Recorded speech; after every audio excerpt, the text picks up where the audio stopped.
상황을 좀 꽤나 오래전부터 봐왔기 때문에 최근에 주가 반등에서 나타난 되게 중요한 특징이기 때문에 저희가 포지션을 구축하면서도 굉장히 뉴스 팔로우를 많이 했었습니다. 제가 생각하는 거는 뭐 한 3가지 정도 메시지 내지는 이제 조언까지는 아니지만 제 생각을 좀 말씀드리면, 첫 번째는 일단 투자와 관련해서는 조급할수록 화를 부른다라고 저는 생각을 하고 있고요.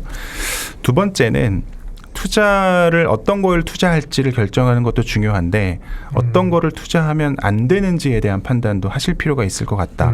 세 번째는 투자는 돈이 일을 할 수 있도록 우리가 만드는 거지 않습니까? 돈이 돈을 벌 수 있도록 하는 구조인데 사실은 이게 개인 투자자들이 굉장히 많이 집착을 하고 집중을 하시면서 사실은 자본 이득이 아니라 노동 수익으로 바뀌는 경우들도 좀 있는 것 같아요. 그래서 이 부분들을 조금 경계했으면 좋겠는데요. 첫 번째, 그 조급할수록 화를 부른다라는 얘기는 최근에 뭐 부동산도 마찬가지입니다만 갑자기 이제 가격이 올라가게 되면 제가 만약에 투자를 안 한 상태란 말이죠. 그러면 저한테는 손실이 없잖아요. 네. 근데 주변에 돈을 많이 법니다.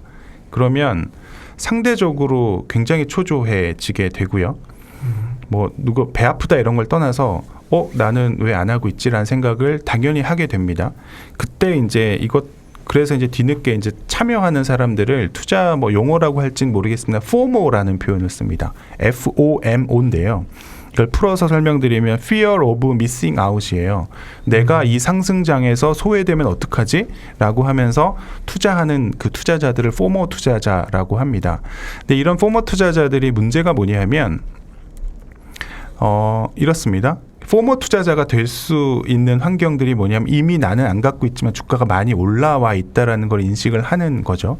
그러면 이게 많이 올랐는데 그만큼의 수익률을 내기는 조금 부담스러울 수가 있고 그렇다고 내가 아무것도 못 하기는 좀 뭐하다 보니 그러면 절대 금액을 좀 늘려보자라고 하면서 큰 돈이 들어갑니다. 그러니까 예를 들어서 1,000만 원을 투자해서 100% 수익이 나서 2,000만 원이 되면 1,000만 원을 벌지 않습니까? 네.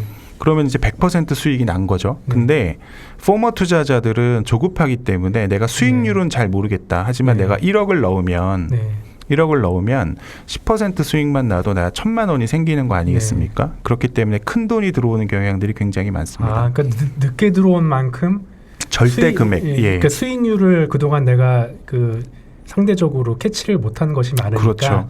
적은 수익률로도 내가 좀 절대 금액을 빨리 얻겠다라는 생각으로 그런 경우들이 있기 때문에 사실은 운이 좋게도 계속 올라가 주면 괜찮은데요, 주가가. 이제 꼭 그렇지 않을 수 있지 않습니까? 그럴 경우에는 되게 큰 돈을 가지고 큰 손실을 보면서 다시 또 실패 경험을 하고 나가시는 분들이 항상 주식시장에 있어 왔습니다. 그런 부분들을 좀 경계하셔야 되는데 그럼 결국은 시장은 계속 좀 좋아질 것 같고 그렇다고 또 포모 투자자가 되기 싫고 이런 경우에 하실 부분들은 사실은 분할하시는 방법밖에 없습니다. 자기가 투자하시는 돈들 중에 일부분을 들어가는 것이죠. 성에 안 차시더라도. 그럼 일단 참여는 하신 거기 때문에 시장에 대해서 소외된다는 느낌은 조금 덜 수가 있고요. 혹시나 그 주식이 또 변동성이 커지면서 하락했을 경우에 사실은 내가 원래 투자하려고 했던 돈들이 있기 때문에 이 돈들이 결국은 다시 저가 매수할 수 있으면서 비중을 늘려가실 수가 있습니다. 그래서 처음에 들어가실 때 상당히 쪼개서 들어가시는 것들이 포모 투자자가 되지 않는 되게 중요한 방법인 것 같고요.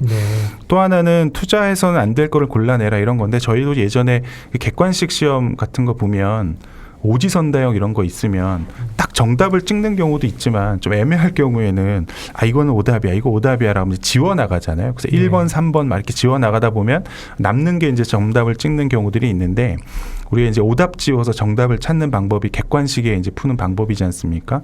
요거를 뭐 정확하게 투자에 이렇게 투영하긴 좀 뭐합니다만 지금 코로나 이후에 시장이 구조적인 변화를 좀 겪고 있는데 예를 들면 뭐 유통업이라던가 아니면 뭐 에너지업이라던가 뭐 호텔이라던가 관광이라던가 뭐 항공 마찬가지죠. 이런 부분들은 사실 코로나가 완전히 해소되지 않으면 올라오기가 상당히 좀 시간이 걸릴 거 아니겠습니까? 근데 그 주가들은 이미 또 상당히 많이 빠져 있을 거고, 근데 그거를 이제 싸게 산다 이런 개념보다도 지금 현재 가장 시대 흐름에 맞고 이익이 잘 나는 업종들을 사는 게 되게 중요하다라는 건데요.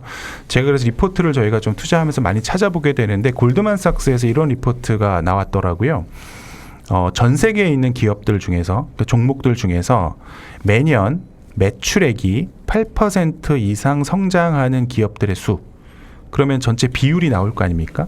이게 지금 몇 프로 정도 되실 것 같으세요? 제가 찾아보니까 한 15% 정도 되더라고요. 그러니까 매년 매출이 8% 이상 성장하는 기업들이 전 세계에서 15% 정도 됩니다.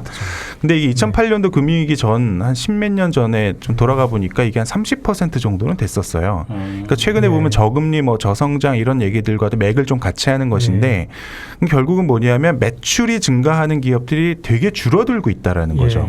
그 성장을 많이 하는 회사들이 줄어들고 그렇습니다. 그러니까 원래 저금리 저성장에서는 성장주에 투자하라는 얘기가 좀 어폐가 있어 보입니다만 저금리 저성장이면 성장이 귀해지기 때문에 성장하는 회사에 투자하는 게 맞고요. 근데 그런 회사들이 예전에는 100개 중에 30개였는데 지금 15개라는 겁니다. 그러면 안 좋아지는 거 아니야 라고 하겠지만 아까 제가 객관식 문제를 비율을 들어서 말씀드렸다시피 사실은 살만한 종목들은 사실 좀 더 압축이 되고 있는 상황이어서 실제로 그런 쪽으로 이제 자금이 많이 몰리는 거고 최근에 이제 IT나 바이오나 헬스케어나 이런 언택트주들의 자금이 이제 몰리는 측면도 굉장히 중요한 포인트다. 그래서 안 될 것들을 골라내고 성장에 집중하라. 이게 되게 중요한 포인트고요.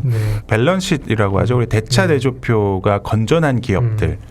그러니까 부채가 비중이 아주 크지 않는다라든지 아니면 현금이나 자산을 많이 갖고 있는 우리가 대차 대조표가 건전한 주식을 퀄리티 주식이라고 하는데요. 금융위기 이후부터 퀄리티 주식, 대차 대조표가 건전한 주식들이 전체 S&P 500 대비 훨씬 아웃퍼폼을 하고요. 대차 대조표가 건전하지 못한 주식들은 훨씬 언더퍼폼하면서 양극화가 진행이 되고 있기 때문에 무조건 장기 투자한다라고 해서 항상 수익을 회복할 수 있는 것은 아니기 때문에 일단은 그 부분들을 좀 잘 감안하셔서 선택하실 필요가 있을 것 같아요. 마지막으로 그 투자는 돈이 이제 일을 하도록 하게 하는 거 아니겠습니까? 실제로 보게 되면 예전에 저희 부모님만 하더라도 이런 말씀을 하셨어요. 땀 흘려서 일하는 것의 어떤 가치 이런 것들을 크면서도 많이 말씀해 주셨고 저희 아버님도 이제 제조업에 근무하시면서 굉장히 성실하셨던 분이셨는데 그때 이제 그런 성실함을 강조하는 건 큰 문제가 아니죠. 지금도 물론 통용되는 말인데요. 반대로 그때 예를 들면 뭐 주식 투자나 이런 것들에 대해서는 뭐 불로소득이다 막 이런 얘기들을 많이 하셨던 것 같아요. 왜냐하면 땀을 흘리지 않았기 때문에 그런 것이죠. 근데 그때는 그럴 수밖에 없었습니다. 왜냐하면 당시에는 한국이 자본이 굉장히 부족한 나라였고 노동력을 가지고 제조업을 중심으로 해서 이제 끌고 나가야 됐던 굉장히 성실하게 성공적으로 끌어오고 왔었는데요. 지금은 개인들의 소득도 굉장히 높아졌고요. 기업들의 갖고 있는 자산 그리고 현금 자산 이런 것들도 굉장히 많기 때문에 이제는 자본을 가지고 투자를 할 수 있는 시대에 온 것 같아요. 그래서 반드시 땀을 흘려서 일하는 게 아니라 자본을 일을 할 수 있게끔 하는 것이 이제 투자인데 그러면 자본은 돈은 일을 하게 놔두고 나는 나의 업무를 하게 되면 사실은 두 가지 효과가 있지 않습니까? 근데 실제로 주식 투자를 개인 투자자분들이 하시는 걸 보면 앞서서도 이제 그 막 밥 먹으면서까지 계속 보신다고 말씀을 드렸지만 실제로 보면 본업을 해치면서까지 계속 주식을 매매하면서 회전을 아까 매매 회전율도 굉장히 높다고 말씀드렸는데 그런 경우들이 많거든요.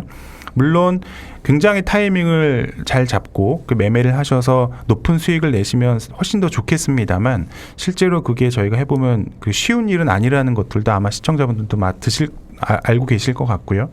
그렇기 때문에 좋은 주식을 사서 장기간 보유하는 게 되게 중요하다라고 생각을 하고 있습니다.